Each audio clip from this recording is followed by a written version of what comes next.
Bienvenue à ITV et bienvenue à Question Directe qui reçoit aujourd'hui Abdou Siley Diop. Abdou Siley Diop, on ne le présente plus. C'est un expert reconnu internationalement dans le domaine du développement avec une spécialisation particulière sur l'Afrique. Dirigeant depuis plusieurs années un cabinet international de premier plan, il a acquis une expérience inestimable en élaborant une stratégie de développement pour divers pays africains. Aujourd'hui, nous allons parler de son livre qu'il a sorti qui s'appelle Le Sénégal, à portée de main, le lion sort de sa tanière. Abdou Siley Diop, merci d'avoir accepté notre invitation. C'est un grand plaisir. Pourquoi le Sénégal sort de sa tanière? Qu'est-ce qui explique ce livre? Plusieurs choses. D'abord, bien sûr, le Sénégal est aujourd'hui à la croisée des chemins, avec une trajectoire de développement qui est enclenchée, mais où on est convaincu qu'il y a toutes les potentialités, mais qu'on n'y arrive pas encore. Et donc, effectivement, dans une analyse très objective, sans parti pris et sans complaisance, je démontre qu'on est sur une bonne trajectoire, que c'est à portée de main, mais qu'il y a encore un certain nombre de choses à faire. Et ces choses-là, c'est un peu le but du livre, c'est de présenter un plan de développement, comment je vois ce développement du Sénégal et quels sont les éléments à faire pour justement que ce Sénégal sorte de sa tanière. Donc c'est un peu l'état d'esprit du livre, c'est un projet de société que je présente aujourd'hui et que je mets à la disposition de tous les acteurs. Mais si vous le dites aux Sénégalais, beaucoup sont sceptiques. Ils se demandent comment sortir de cette tanière. Quand les Sénégalais le matin, ils ont du mal à se soigner. Quand ils vont à l'hôpital, ils ont du mal à avoir accès aux soins de santé. Quand la pauvreté a augmenté de 15 à 25% au Sénégal, ils ne comprennent pas. En fait, il y a des trajectoires de développement. Et comme je le dis souvent, le développement est un marathon. Ce n'est pas une course de fond. Et très souvent, le temps de développement est un peu en décalage avec le temps politique. Parce que le temps politique est victime des soubresauts, des campagnes électorales, des mouvements tous les 4-5 ans, alors que le temps de développement est un temps long. Donc il y a un travail en profondeur à faire. Et il y a différentes phases. Et aujourd'hui, il y a une phase qui est très importante, qui est la construction des fondamentaux, sur laquelle il y a un travail qui a été fait ces dernières années et qui est aujourd'hui présente, on peut le dire. On a un niveau de croissance qui est très intéressant depuis plus de 12 ans, à plus de 6%, avec quelques soubresauts, même si là on corrige la croissance à 4% pour cette année. Mais on a pu, pendant plus de 12 ans, avoir plus de 6%, ce qui est pas mal, à part l'année du Covid et cette année. Donc on a des fondamentaux de croissance. On a aussi un investissement très fort public qui a été fait dans les infrastructures. Donc ça aussi, c'est une base très importante pour construire le développement. Et quand je dis sur les infrastructures, que ce soit les infrastructures économiques, ports, aéroports ou les infrastructures de transport, on a aussi un plan Sénégal émergent qui est mis en place, sur lequel une vision a été développée. Il y a quelques actions qui ont été mises sur le social, notamment que ce soit les bourses de solidarité familiale ou encore la caisse maladie universelle, beaucoup d'investissements dans des infrastructures de désenclavement. Donc il y a une base assez intéressante et qui prend du temps. Pourquoi donc les économistes sénégalais, la plupart d'entre eux, disent que la croissance dont vous parlez, elle est extravertie? Maintenant, une croissance effectivement, qui n'appartient pas aux Sénégalais, les emplois sont exportés parce que le Sénégal donne de l'argent à des sociétés étrangères. C'est un peu un des éléments du livre où je dis que dans le plan de développement, il faut qu'on transforme notre modèle de croissance. Oui, on a une croissance qui est extravertie parce qu'elle est quasi exclusivement drivée par l'investissement public. Et bien sûr, quand on dit l'investissement public, en particulier sur les infrastructures, on est dans une logique où une bonne partie de la croissance est exportée. Maintenant, la dynamique, c'est comment on construit un modèle de croissance qui va intégrer une dynamique beaucoup plus importante du secteur privé, qui va permettre justement de créer de la richesse, de créer des emplois et de permettre justement aux Sénégalais d'améliorer leur niveau de vie. Donc aujourd'hui, il y a 5 piliers sur lesquels il est essentiel de travailler. Un premier pilier qui est de mettre en place des politiques et des stratégies économiques qui permettent de créer de la richesse. Et Dieu sait que c'est possible, que ce soit en termes de développement agricole, où il faut transformer notre agriculture, donc sur le secteur primaire, où il y a un potentiel extrêmement important. Aujourd'hui, il faut mettre les politiques agricoles adéquates pour que le Sénégal ait à la fois son autosuffisance alimentaire, mais permette aux gens qui vivent de l'agriculture d'avoir des revenus décents. Et j'ai tendance souvent à faire de la comparaison avec d'autres pays. On ne peut pas avoir une agriculture aussi développée au Maroc, dans un pays où on a une vraie problématique de disponibilité de ressources hydriques, et avoir un Sénégal avec toutes ces terres arables, avec cette disponibilité d'eau, où on n'arrive pas à développer notre agriculture et on reste dans de l'archaïque.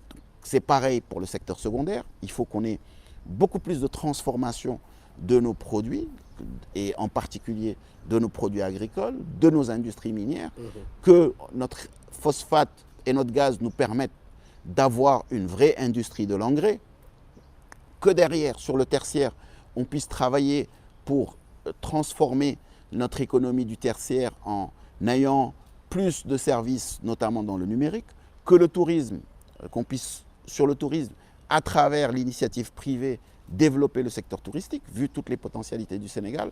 Donc il y a, et également qu'on puisse moderniser notre commerce. Le Sénégal est un pays de commerçants, il faut qu'on redonne de la dignité aux commerçants, que ce soit le commerce formel, qu'il faut structurer et moderniser, ou le commerce informel, qu'il faut restructurer pour progressivement lui permettre justement d'avoir un vrai apport économique. Donc tout ceci doit permettre de créer de la vraie richesse économique, mais à côté, il faut aussi qu'on développe les secteurs sociaux, parce qu'il faut que les services sociaux soient accessibles à tous, que ce soit la santé, l'éducation, mais également le logement. Il y a des pays qui ont mis en place des politiques qui permettent à chaque citoyen d'avoir un toit. Et c'est une question de réforme, de développement foncier, de péréquation. Il y a des actions, et c'est un peu ce que je propose dans le livre, pour arriver à ce que les secteurs sociaux soient accessibles. Un troisième pilier qui est essentiel, c'est le capital humain. Il faut qu'on ait une vraie prise en main de la jeunesse pour en faire un vrai dividende démographique. Aujourd'hui, on a un potentiel extrêmement important de cette jeunesse. Et cette jeunesse, malheureusement, n'a plus d'espoir dans le pays. Donc il faut qu'on redonne espoir à la jeunesse, qu'on propose un certain nombre d'actions qui permettent de promouvoir ce capital humain, de le renforcer et d'en faire une richesse et non pas une poudrière, parce que c'est vraiment désolant de voir toutes les énergies qui sont perdues avec cette immigration clandestine, avec cette délinquance. Il y a moyen de canaliser cette jeunesse et d'en faire un vrai levier de développement. Mais pourtant, depuis plus de 30 ans, ces questions sont posées sur la table. Mais on a l'impression d'une incapacité de passer de la parole à l'action dans ce pays. On parle beaucoup, qu'on cogite beaucoup, beaucoup de séminaires, beaucoup de réflexions, mais la mise en œuvre pose problème. Est-ce qu'il y a un vrai problème de volonté politique ou une incapacité de le faire? Je pense qu'il y a plusieurs choses, parce que on a souvent des cadres qui sont très intéressants en termes de perspective. Le plan Sénégal émergent en design est un bon projet. Après, mais en application, dans la mise en œuvre, il y a plusieurs sujets. Il y a d'abord la trajectoire.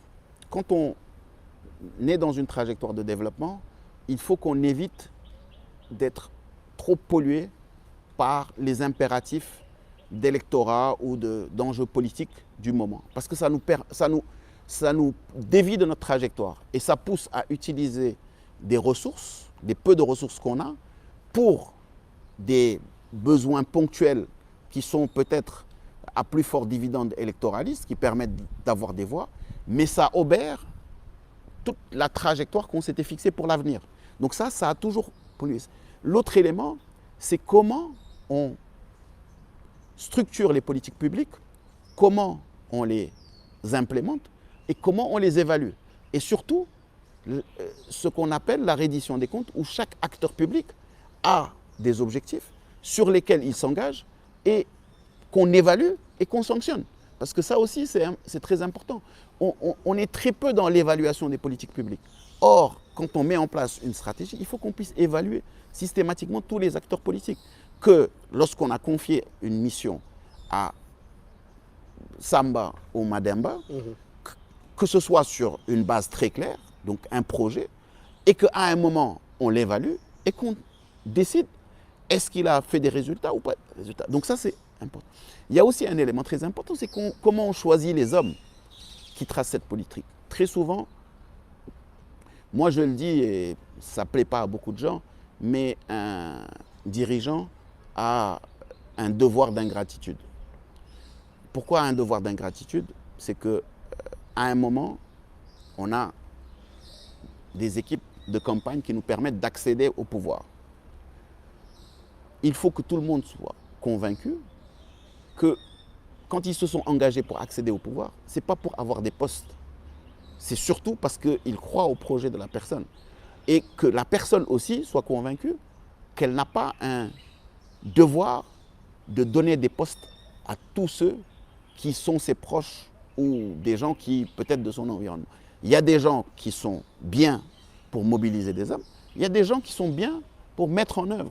Donc il faut que lorsqu'on choisit les hommes qui dirigent, que le choix soit basé de manière essentielle sur les compétences.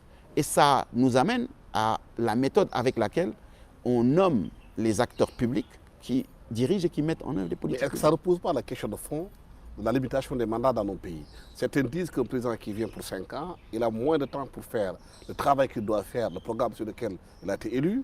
Il est en train de penser au prochain mandat. Mais si on regarde bien les pays dits émergents, la plupart ont des pouvoirs forts, où il n'y a pas de limitation de mandat. Le Rwanda est là, la Malaisie, Singapour, la Chine, l'Inde. C'est des pays qui ont des pouvoirs, même l'Allemagne, qui n'ont pas de limitation de mandat, qui permettent à celui qui est en place de travailler dans la durée pour faire des résultats. Vous savez, la limitation de mandat n'est pas forcément le sujet. Le vrai sujet, c'est surtout comment on construit sur le long terme. Quand je dis comment on construit sur le long terme, ce n'est pas parce que j'ai un mandat de 5 ans renouvelable, une fois que je vais faire 10 ans, que je ne dois pas avoir une trajectoire à 5 ans, à 50 ans. Je dois pouvoir rêver de ce que je veux pour le pays, à horizon 50 ans, 40 ans, 30 ans. Mais ça demande un consensus de la classe politique sénégalaise. Si on regarde bien, on est dans une sorte de hiérarchie, on est dans une sorte d'adversité qui dépasse son nom, qui est profonde. Où ceux qui sont au pouvoir, tout ce qu'ils font, ils disent que c'est bien, il n'y a pas de critique, comme vous l'avez écrit dans votre livre d'ailleurs. Quand on est dans l'opposition, dans le nihilisme total, on est d'accord sur rien. Ce n'est pas forcément le consensus, c'est juste un mode d'action qui doit mettre l'objectivité et l'intérêt suprême de la nation et des Sénégalais au cœur du débat. On en trouve peu dans la classe politique aujourd'hui. Oui, mais il faut que désormais, les Sénégalais choisissent sur la base d'un certain nombre d'éléments qui sont fondamentaux pour la construction d'une nation. Si on choisit des hommes juste parce qu'il est de mon camp, il est proche de moi ou je le connais, forcément, on va se retrouver avec des choix liés exclusivement à des personnes, à des égos. Mais est-ce qu'il est facile de faire ce choix dans un pays où la corruption fait partie du mode de gouvernance, où les populations sont pratiquement affamées, elles ne peuvent pas savoir ce qu'elles veulent parce qu'elles sont dans l'urgence? Oui, mais aujourd'hui, les dernières élections ont montré que les Sénégalais ont compris que l'argent n'est pas l'élément exclusif qui fait l'élection. Comme le disait un chef d'État aux gens, quand ils viennent, il en fait partie. Mangez ce qu'il vous donne et votez pour qui vous voulez. L'isoloir, on est seul dans l'isoloir, donc il va falloir... Je pense que votre question appelle beaucoup de sujets. Donc j'ai parlé de cette nécessité d'avoir les bonnes politiques, les bonnes stratégies, les bons hommes et aussi cette continuité. Oui, on est tous d'accord. On ne peut pas construire en ayant une dichotomie entre les turéféraires qui disent que tout ce qui est fait par le pouvoir est bon et il n'y a rien. Il n'y a qu'une œuvre divine qui est parfaite. Tout ce qu'on fait est critiquable. Donc il faut avoir l'objectivité de dire, même quand je suis acteur du pouvoir, je dois être objectif de dire, j'ai réussi à faire ça, mais il y a des choses que je n'ai pas pu faire pour telle raison, pour telle raison. Et en opposition aussi, il faut accepter de critiquer sur les choses qui ne sont pas bien faites, mais aussi de reconnaître ce qui est bien fait. Et c'est ce qui permet de pouvoir, lorsque une nouvelle équipe arrive, de pouvoir construire sur les acquis et les consolider et corriger les imperfections. Mais si vous êtes nihiliste, vous allez arriver, vous allez tout détruire. Et on ne peut pas construire des immeubles en détruisant à chaque fois les fondations. Oui, parce qu'au Sénégal, on a l'impression que la classe politique est incapable de supporter la critique, qu'elle soit de l'opposition ou du pouvoir. À chaque fois que vous la critiquez, elle dit que vous êtes contre elle. On est dans une sorte de manichéisme. Parce que, justement, on a tendance à vouloir systématiquement mettre les gens dans une case. Et c'est valable aussi pour la presse. Hein. Très souvent, mais tout à fait. Quand quelqu'un vient, on lui dit de quel côté vous êtes, pratiquement. C'est pour ça que quelquefois, ça dérange. La dernière fois, quand je disais, moi, j'ai fait un diagnostic objectif, vraiment sur une base de... je veux dire, c'est mon métier, hein, de diagnostiquer ce qui va et ce qui ne va pas dans les politiques publiques. Et sans complaisance et avec vraiment une identification de ce qui a marché, ce qui fait que cette trajectoire est sur la bonne dynamique, mais tout ce qu'il faut corriger pour justement corriger ces défaillances, que ce soit l'inclusion des populations, que ce soit la gouvernance où il y a beaucoup de sujets, parce que tout à l'heure, je n'ai pas abordé 2 points qui sont essentiels. C'est l'environnement sur lequel il faut construire pour pouvoir faire face aux défis de l'environnement, parce qu'aujourd'hui, ces inondations, tout ça, c'est les changements climatiques, il faut faire face. Mais il faut profiter aussi de l'environnement qui est une économie en soi, et également la gouvernance qui est le socle sur lequel on doit avoir une gouvernance publique efficace, parce que vous avez beau mettre les plans les plus stratégiques du monde, si vous n'avez pas une gouvernance efficace, ça ne va pas marcher. Donc, il est essentiel que tout ceci soit mis en cohérence et que la classe politique aujourd'hui se dise mettons de côté les égos individuels. Parce que ça, c'est souvent ce qui mène les pays droit au mur. Et essayons d'abord de nous entendre sur un modèle de société que nous voulons pour notre pays. Après, il y a une panoplie de personnes brillantes qui sont à même de diriger ce pays. Et encore une fois, je le dis, une personne n'est pas un faiseur de printemps. On n'a pas un pays qui peut se prévaloir d'un dirigeant messianique qui va régler tous les problèmes. Il faut que les gens soient convaincus qu'il faut mettre ensemble les moyens dont nous disposons pour pouvoir justement construire ce pays. Mais si on regarde la pratique, on sait que le Sénégal est un réservoir de talents, de brillants partout à travers le monde. Vous en faites partie, qui sont ailleurs, dans les organisations les plus grandes au monde, qui font des merveilles à travers le monde. Récemment, on a même appris que dans le cabinet de Barack Obama, il y avait un Sénégalais qui était là-bas, qui travaillait de façon anonyme, qui est surtout Howard. Mais l'incapacité de pouvoir identifier ces Sénégalais à les faire travailler, c'est ça le problème fondamental. À chaque fois qu'un Sénégalais brillant est venu vouloir travailler, on les met les patrons dans les roues. En fait, c'est juste que il y a 2 éléments qui... Il y a un premier élément, c'est que ceux qui sont dans la politique au quotidien pensent avoir une légitimité absolue sur le Sénégal. Mais comme je le dis, je considère que chaque Sénégalais a la légitimité de vouloir occuper une fonction publique. Chaque Sénégalais a la légitimité de vouloir apporter quelque chose à son pays. C'est-à-dire l'homme politique tel qu'il est conçu au Sénégal n'a pas le monopole de vouloir servir le Sénégal. Donc aujourd'hui, il faut que les gens comprennent que des acteurs qui sont peut-être en dehors de la vie politique peuvent avoir une vraie connaissance qui permette de changer ce pays. Mais est-ce que ces acteurs ne doivent pas s'organiser davantage pour pouvoir peser sur la balance? Pour montrer qu'au Sénégalais, il n'y a pas que ces politiciens qui sont là du matin au soir, qui vous racontent des bobards, excusez-moi le terme. Il y a d'autres Sénégalais qui sont très compétents, qui peuvent changer le pays. Oui, ça c'est extrêmement important. Et c'est pour ça que je dis à mes amis, et c'est le deuxième pendant qui fait que beaucoup avaient déserté l'espace public, je dirais l'espace public en général, c'est de pouvoir apporter quelque chose. Et je le dis moi au quotidien, hein, je parcours le monde, je les connais tous, je leur dis il faut proposer quelque chose, il faut apporter sur la table des choses. C'est vrai que beaucoup travaillent déjà sur le Sénégal à distance ou de manière indépendante de la vie politique, mais il faut quand même que lorsque le Sénégal est à la croisée des chemins, dans un moment comme cela, que les gens s'impliquent. Et c'est le but. Hein. C'est pour ça que chaque fois que le Sénégal a été à un moment assez important et critique de sa vie politique, je n'ai pas hésité à mettre sur la table ce en quoi je peux être utile. Et c'est le but de ce livre, hein, c'est vraiment de... Mais pour cette fois-ci, pour la première fois, le Sénégal va élire un président de la République qui n'est pas impliqué dans le mandat, le président sortant n'est pas impliqué. Le jeu semble très ouvert. Vous avez l'impression que ça va bouger, que les choses vont changer, compte tenu de la configuration que l'on voit, nous sommes à 5 mois des élections, on a l'impression qu'on est encore toujours dans les combines politiciennes. Non, je pense qu'aujourd'hui, il est important, effectivement, ce que vous dites est essentiel. C'est-à-dire que le Sénégalais est le champion du monde de la critique. Donc on est aussi très champion pour chasser des présidents. Aujourd'hui, on n'a pas de président à chasser. Aujourd'hui, on a à élire un président. Et c'est vrai que depuis très longtemps, le Sénégalais n'a pas élu de président. Il en a plus chassé. Donc aujourd'hui, il est essentiel de pouvoir élire sur la base d'un vrai programme. C'est l'occasion. Et il faut qu'on communique, il faut qu'on sensibilise les Sénégalais. C'est-à-dire, si on élit une personne sur la base uniquement d'acquaintance politique ou autre, on va être dans les mêmes modèles que d'habitude. Et cette personne ne sera pas comptable de quoi que ce soit parce qu'il n'y a pas d'engagement sur quelque chose. Il faut que les gens s'engagent. Et c'est très bien que des gens veuillent aspirer à la magistrature suprême. C'est légitime.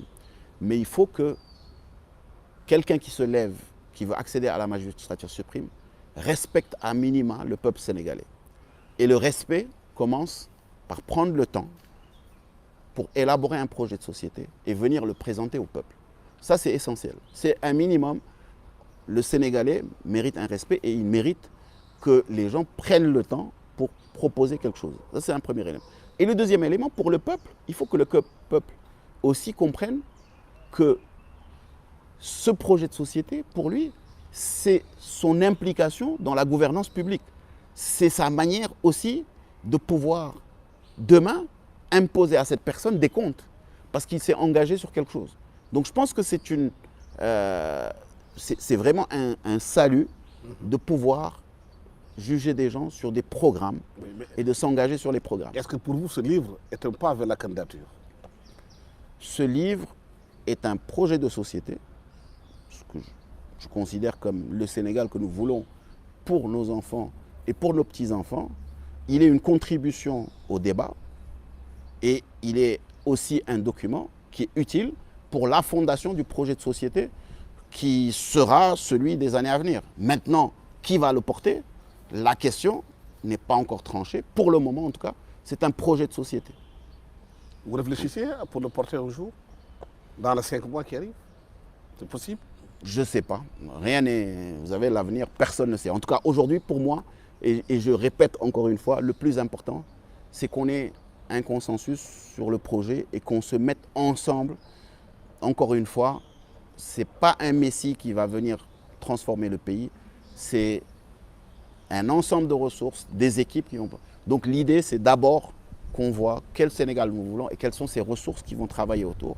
Après, celui qui le portera sera un Sénégalais parmi d'autres auxquels les gens auront donné leur confiance. Donc ça, c'est le plus important. Oui, vous travaillez au Maroc depuis plusieurs années et dans d'autres pays africains, pratiquement sur les 54 pays. L'économie du savoir est devenue aujourd'hui fondamentale pour la compétition mondiale.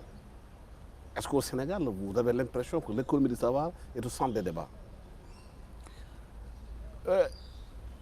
Il est posé, mais pas de la bonne manière. Aujourd'hui, effectivement, l'économie du savoir, un pays comme le Sénégal, qui a été au cœur de cette économie du savoir, hein, on a été pendant longtemps à la pointe de cette économie du savoir, le Sénégal doit reprendre sa place. Mais reprendre sa place, ça veut dire reprendre sa place sur le moment en mobilisant toutes les forces vives qui ont la capacité de produire de la connaissance. Mais il faut aussi qu'on refonde notre éducation pour que le système sénégalais soit à même de générer en soi cette classe intellectuelle. Que ce ne soit pas des gens qui sont générés à l'étranger et qui viennent avec des idées du monde extérieur qui n'est pas le nôtre. Il faut que notre société soit à même de pouvoir, à l'avenir, générer cette classe d'intellectuels qui pourra apporter des solutions et ça, il faut adaptées au faire une refonte Ah oui, de l'éducation. il faut refonder l'éducation. Gaz et pétrole, vous l'avez dans un pays où il y a beaucoup plus de littéraires que de scientifiques.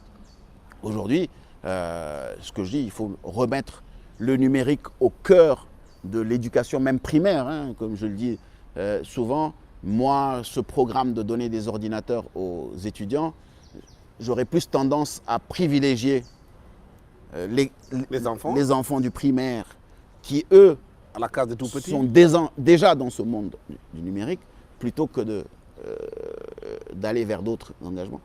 Les matières scientifiques, il faut qu'on rentre dans l'économie du savoir scientifique. Aujourd'hui, le Sénégal doit remettre au cœur de ses enseignements l'aspect scientifique.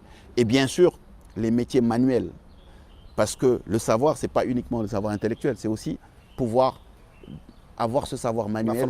La formation professionnelle et l'apprentissage. On est un pays où 50% de la population est dans l'informel. Il faut les former. Aujourd'hui, il y a beaucoup de métiers où on a besoin d'acteurs et les gens vous disent on ne trouve pas des gens qualifiés. Et cette qualification ne coûte pas beaucoup d'argent. C'est juste qu'il faut les mettre au cœur des politiques publiques. Mais la question de l'éducation pose la question de la langue. Vous êtes au Maroc, là-bas, l'arabe est considéré comme une langue de travail. Au Sénégal, c'est le français. Et ce n'est pas donné à tout le monde. Et pourtant, le Wolof, tous les Sénégalais en parlent. Mais ce n'est pas mis au cœur de l'enseignement. Oui, après, il y a des choses critiquables. Hein. Au Maroc, il y a tout un débat hein, sur l'arabe. On va plus loin. Il y a même un débat sur mettre l'anglais dans la formation. Donc, la langue, je pense qu'il faut donner aux gens les outils qui leur permettent de travailler. Peut-être dans l'apprentissage, il faut être dans de l'apprentissage en Wolof, parce qu'on a beaucoup qui ne sont pas allés à l'école.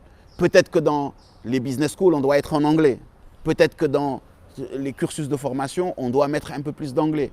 Donc il faut un équilibre où les gens ont la formation adéquate avec ce qu'ils vont faire. Donc ça peut être du Wolof pour l'apprentissage, parce que c'est là où il y a besoin qu'il y ait de la communication suffisante, que la personne ait accès au savoir. Ça peut être de l'anglais pour d'autres typologies d'études, études supérieures ou études scientifiques, comme ça peut être de l'arabe aussi pour certaines études.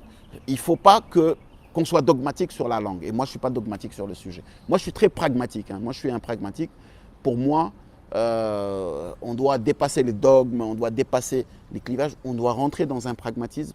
C'est cela dont le Sénégal a besoin à ce moment crucial de son développement. Il faut qu'on soit unis, que toutes les forces vives apportent leurs idées sur un projet de société, que cette union permette de déployer de bonnes politiques publiques avec les bonnes personnes et en étant le plus pragmatique possible, parce que le développement est à portée de main. Il faut qu'effectivement on fasse décoller le Sénégal. Abdou Souley Diop, merci d'avoir été avec nous sur ce plateau de ITV à Question Directe. Je vous rappelle que vous êtes l'auteur du livre Sénégal à portée de main, le Lionceau de sa tanière. Vous avez sorti votre livre pour parler de votre programme de société, comment changer le Sénégal en profondeur pour une économie résiliente et surtout performante. Merci à toute l'équipe technique qui m'a accompagné pour la réalisation de cette émission. Merci, au revoir.